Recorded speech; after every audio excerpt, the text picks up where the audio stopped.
Et on en parle sur les réseaux et pas seulement avec vous, Clément Barguin.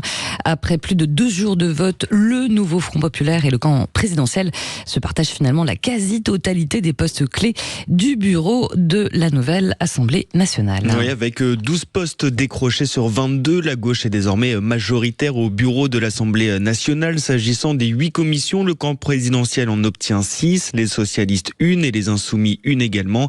Éric Coquerel a été réélu hier au poste très convoité de président de la commission des finances.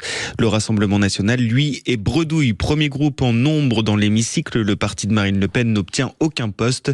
Écoutez sa réaction. Je considère que la démocratie, c'est le respect des électeurs.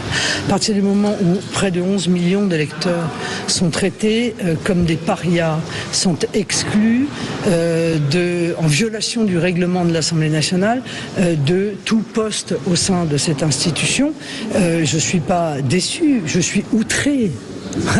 C'est l'indignation qui prédomine, c'est pas la déception. Le Rassemblement national absent, écarté des instances décisionnelles du Palais Bourbon. Cela n'est pas normal selon Yaël Braun-Pivet.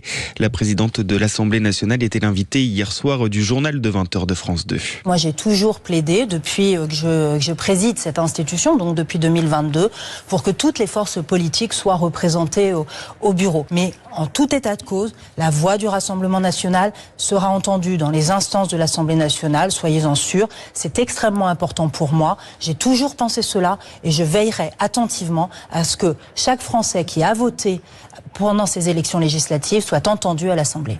Yaël Braun-Pivet qui appelle les différentes forces politiques à échanger rapidement pour construire un pacte d'action pour les Français. Quant au choix du Premier ministre, la présidente de l'Assemblée nationale juge qu'Emmanuel Macron n'a aucune raison de nommer un représentant du nouveau Front populaire, car il faut d'abord, selon elle, constituer une majorité à l'Assemblée.